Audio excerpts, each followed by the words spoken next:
Ladies and gentlemen, are you ready?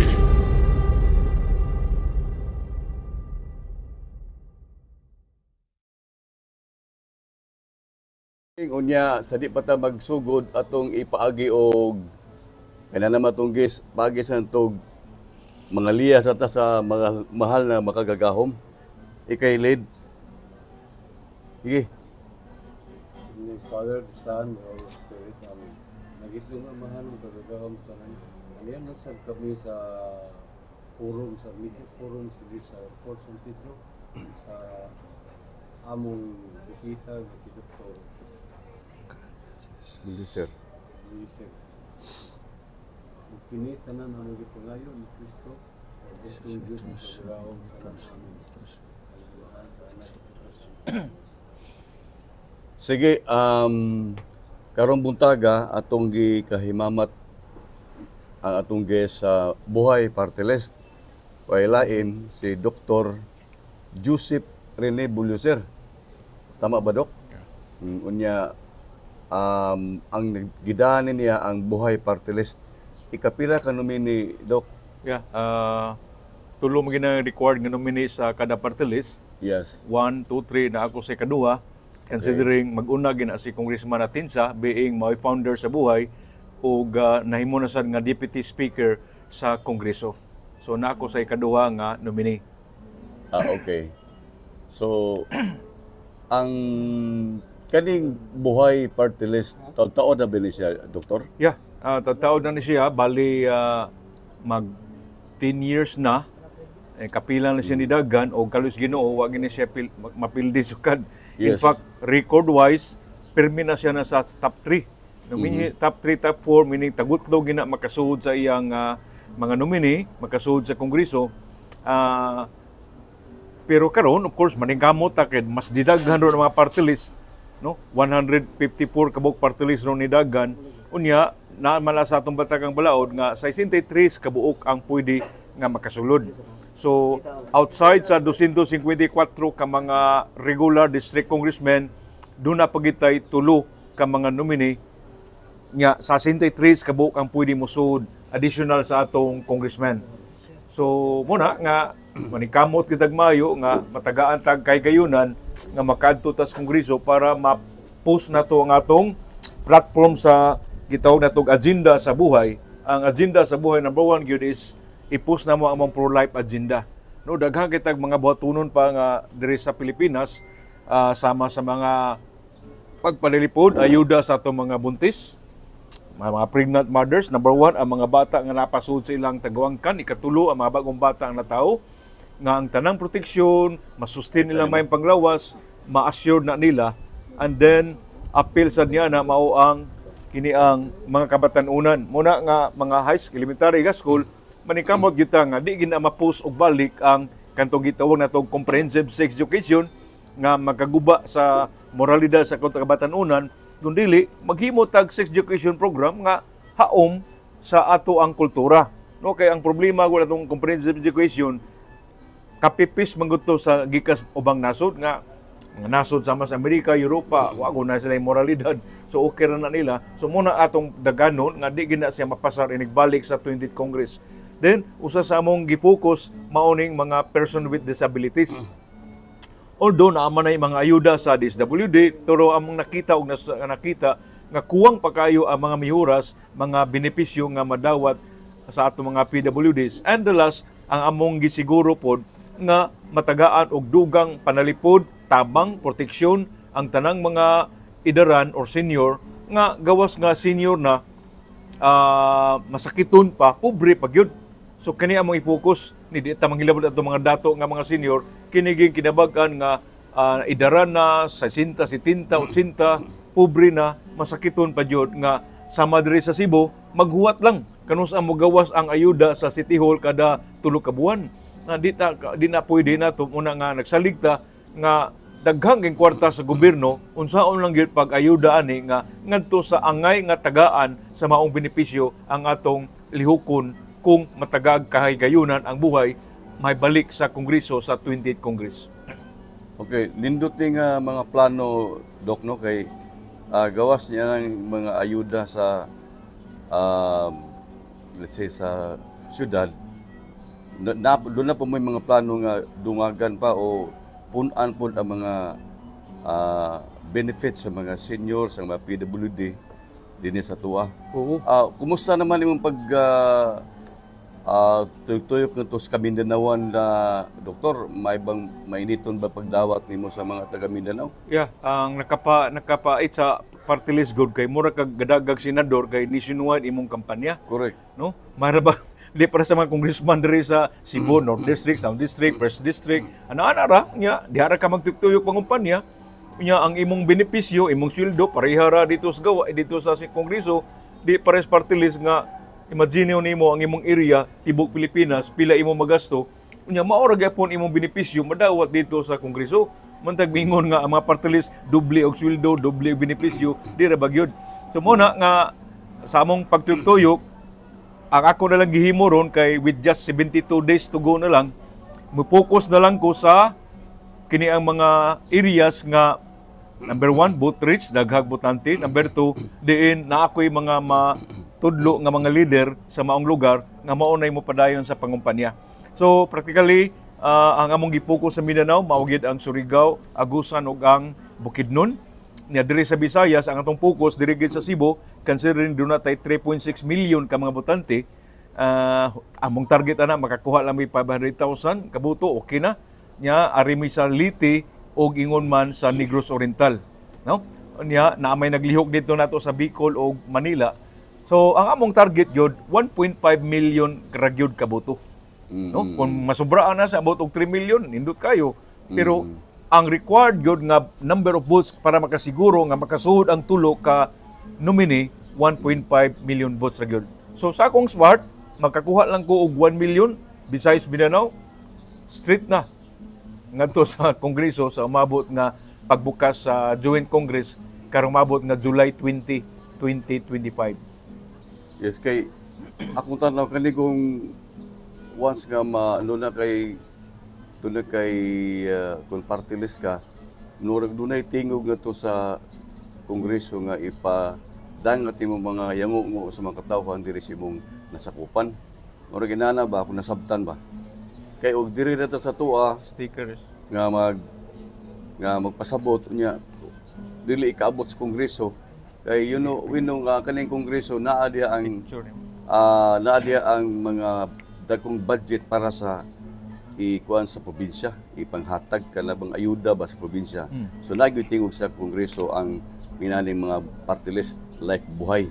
Na kay pangutana kaning Kini ko pangutana ang sa ato sa ning nadunggan sa mga katawhan nga naglibog sila o nganong naapag mga party list nga ang senador generalize na siya. Yang congressman sa siya na sa representation kada district. Pero sa atong bahin kaayo gyapon bisag nagdugang siya sa gastuhan sa gobyerno pero ikaayo kay nga naman mapasabot man mayo sa party list kung unsa gid katuyuan nila sa ilang pagdagan sa mga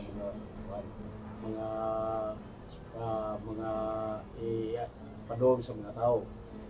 Nga ikaduha diha nga pangutana kung ang programa sa party list specific ba na sabay region or sa whole nation na siya ang Okay, thank you Sir Will sa imong pangutana. Sa tunggingog gaganina, kini 254 ka mga district congressman like diri Cebu, North, South, First, Second, Third, Lone District, etc. Ang ilang katuyuan dito sa Kongreso, maghimo sa mamalaod nga makahatag og benepisyo sa ilang kaugalingong distrito. No? Buhay pa to si Anhing Dilmar, Raul. Ang iya dito, ang number 1 gid is na mga overpass, mo ginaiya permi. No? Mga benepisyo kada barangay, kay iya man ang distrito ang North. However, ang party list lahi kay when you see party list, nagrepresentar kag usa ka marginalized nga sektor. Okay? So, panalitan atong silingan diri para sa mga mamumuo, no? Naasper uno. Nya napatay ilang gitawag og para sa mga Bisaya, napoy mga para motingog, etc. Daghang kayo. However, ang nataligaman na set aside nga marginalized sector muna nakasugid ng buhay kay natiligaman ang mga buntis. Way nagununaan na nila. Natiligaman ang mga bata, bagong na tao, natiligaman ang mga batanon, naligaman kayo mga PWD. Although doon ay senior party list, pero among nakita nga ang ilang benepisyo to ara man nag-concentrated sa Metro Manila. Kaya dito po nila nakuha ang ilang tanang buto, daghang kayo. So kung anong unfair man kayong distribution sa mga benepisyo, muna nga mas malipay ta nga kung mabutang ta dito, mas makadugang tagtingog nga maduulan ta diri sa atong kauglingong lugar sa Cebu nga mga Bisaya kaysa kasagaran to aragis Manila ni sila.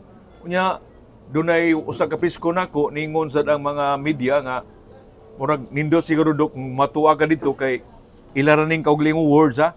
Ang atong mga representante diri sa Cebu without naming names, mga membro man tanan sa Committee on Silence.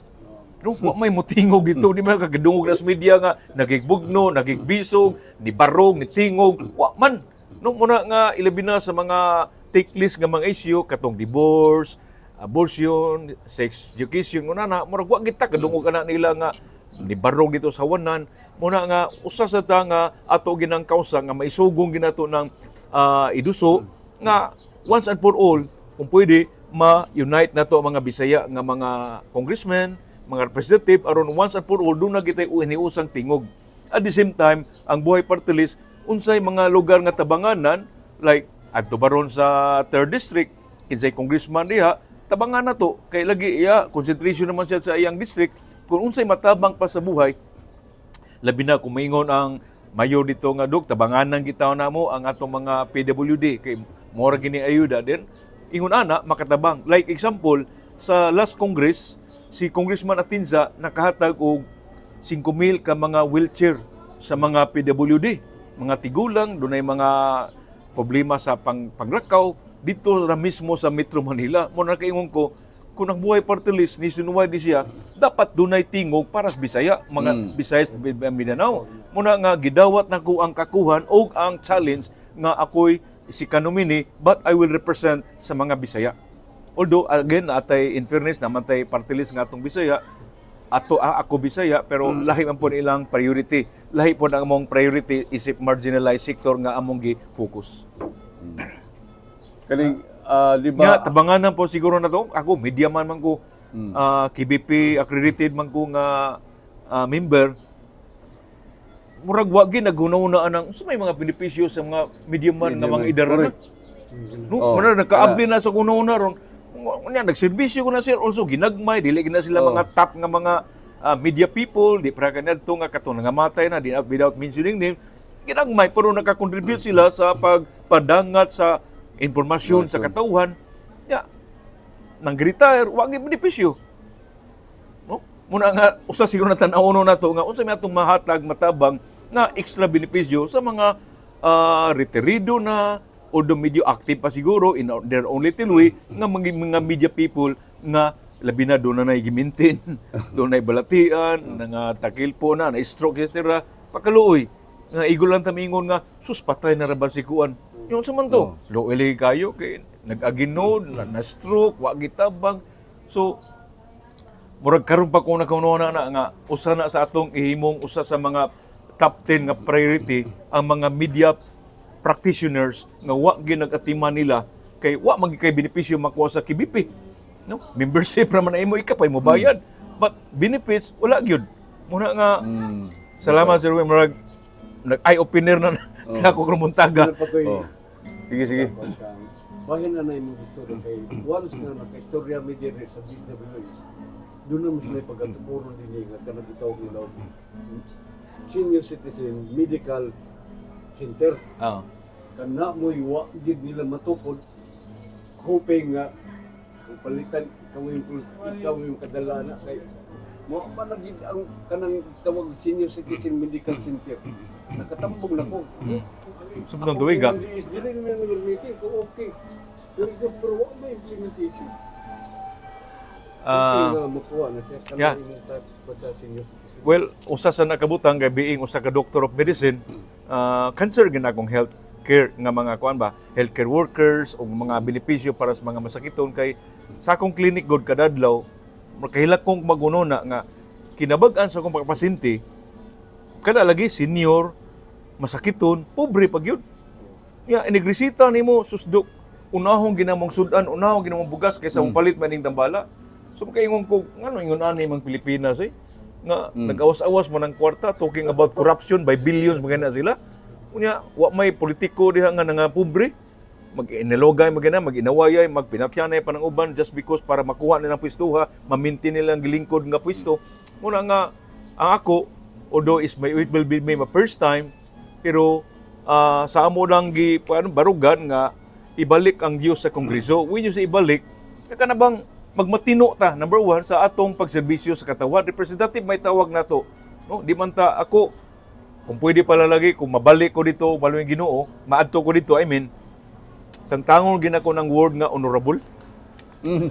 Kontra juga ko ng honorable, maiski honorable, barangay captain honorable, konsihal honorable, ang tawag ko mag-honorable nga on the first place, ika may nangulitaw sa mga tao, butante, ikaduha, sila may gasuldo nimo, nya tawag kang honorable. Marabag, ikaduha, marabag ang uban, nagadaog ka pinagi sa imong plataporma, pinaging sa qualification, ang uban nagadaog do pinagi sa kwarta. Nya tawag nimo honorable mo na nga. Dapat ang tango ganoy para nako ang itawag sa matag politiko like presidente, ang tawag na niya presidente niya butangan na dito public servant number 1. Senador public servant number 2, congressman public servant number 3, gobernador number 4, number 5, ano ba? Para makaingon ka, public servant number 4 din siya, gobernador. Para ko na nang carplet, no? Nikakita nimo, number 8, congressman, number 7, senador. So may wagi mo para ana. No, para na ako sa man nga public servant man na sila. Samtang nato pang panahon na karon abog-abogan na lang tanan nila. May nomdom lang mga musta lang kung eleksyon na. Nga at para nako dapat baguho na to ang concept sa usa ka magtig-alagad sa katawhan, which is gitawag og mga politiko nga noble man ta nga profesyon, no? Alagad gud ka, serbisyo gud ka, nga wala kay bahid nga tinaguan nga agenda. And but again, amo ginang sambansiwag ginang pulong nga Dios nga dito sa Kongreso, ang mga balaod sa Dios atong respetahan. Nga dili kita mo go against nature, mo go against sa balaod kay nasayod ta, wa pay presidential decree, wa pay unsa nga ordinansa nahimo sa kalibutan, nag-una gyud ang napo ka balaod sa Dios. O pinagi sa 10 commandments sa Ginoo, diha gibasihan ang mga balaod sa tao. Last one question, Will, before siya mo manamilit si Kuan. Kanina, wa kay pangutana? Wala. Okay. Naman to'y gitukod si former Secretary Anhing Serge Mundi, Dok, nga media center niya.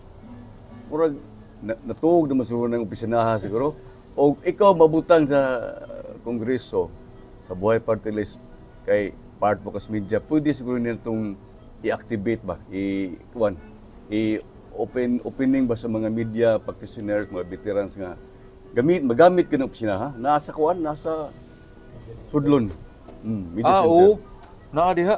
Why tao? Wa na gyud. Wa na function. Mura na siya gitaw na tong elephant na lang na siya nga wa gyud. Wa nagtagad, wa tanan. Ang ako lagi diha as again pasalamaton jud ko nga nilingkod ko diri ron kay naka-open ko sa akong panghununa bangko. Bito no.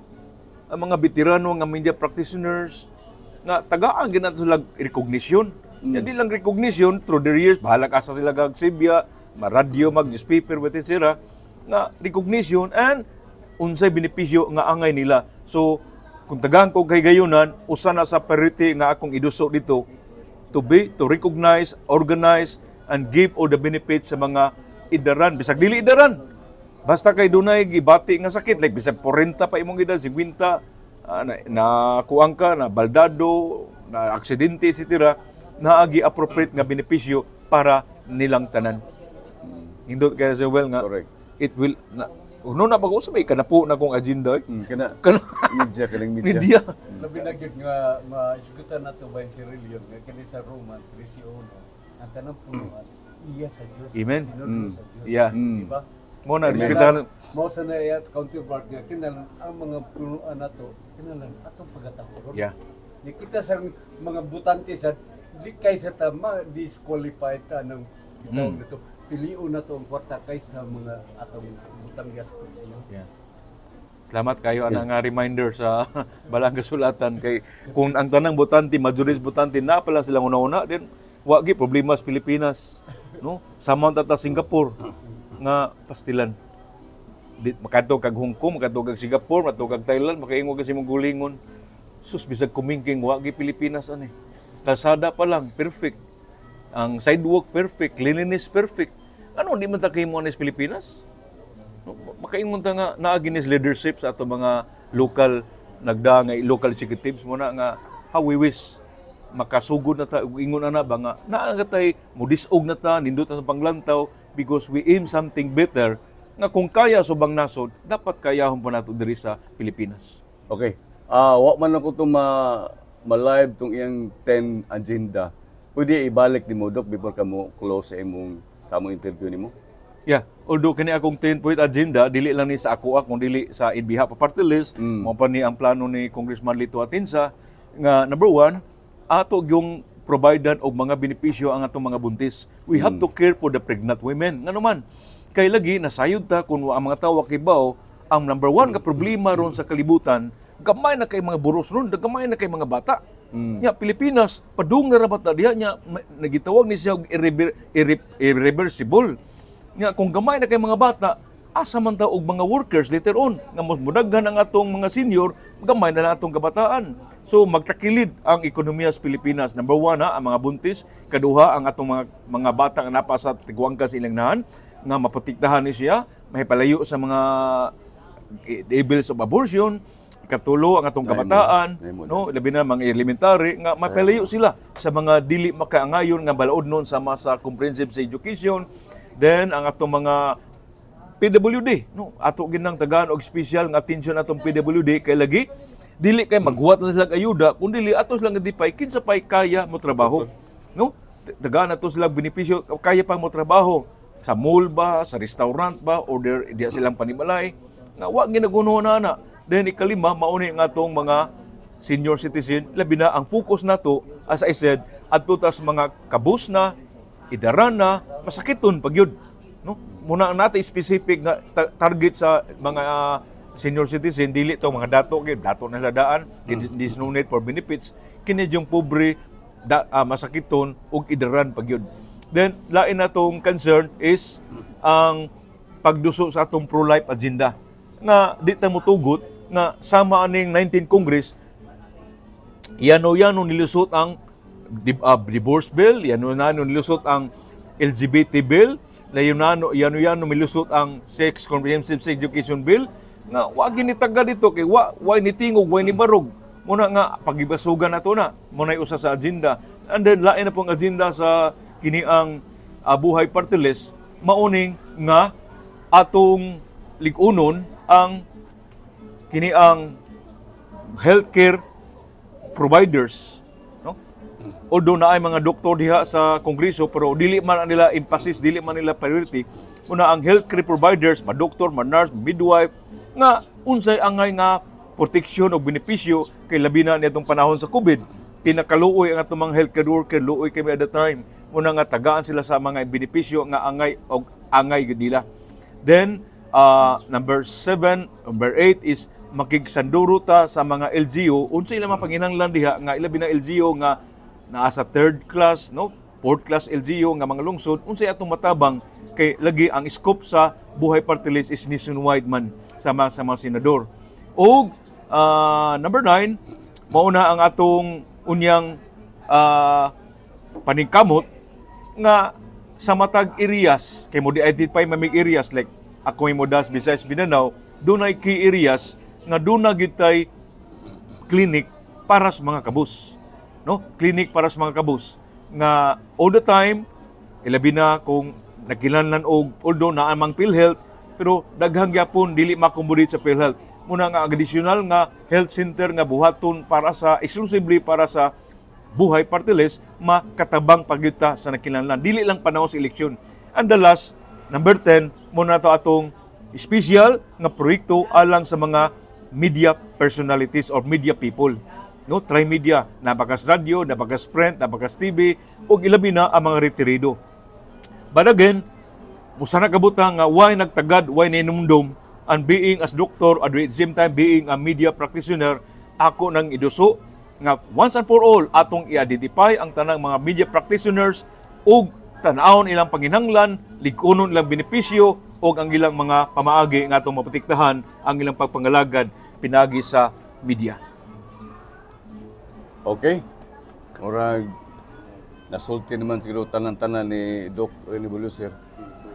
Parting words na lang nimo sa atong mga katawhan, labi na ni tan-aw karon og sa mga lugar nga imong naadtuan, Mindanao ug sa Visayas, Doc. Ang ako lang hangyo is, ang number one ng problema, 40% ras Pilipino mamutar og party list. Kaya wala lagi kasabot. Sa manisya, gatas-taas sa manis baluta. gamit kita na kayo. No, labi na sa among plataporma, gamit tong kaya na party list. Busa nga sa umabot nga eleksyon, ang hangyo tangos mga isig ka Pilipino, labi na itong mga Bisaya, palihog ayaw latangi ang pagbutar og party list. Og inigpili nimong party list, usara sa nimutahan, kay kung butahan nimong duha, ang imong tibok baluta, ma-invalid. So, muna ang musultis kumilik, o PPCRB, o simple, elect and select one party list. Unsa imong ganahan nga party list, nga imong na may makabenepisyo nimo, ug mao na to ang butahe, ayo na pamili og lain. Kay daghan mamutar og duha, tulo, upat, ako ning kaila ko ani, ako lang ning butahan, og kaalyam sa ko ani, ako ning butahan. Ang resulta ma-invalid. So, akong hangyo usara gyud. Akong hangyo may zone, usara ka pagbutar og party list, ug usara pod ka party list ang butuhi. Ug para garantisado ang serbisyo para ninyo. Ang buhay party list lang ang isiguro. Number 63 sa baluta. Okay. May buntag si Doc Joseph Rene Bulucer atong bisita diron sa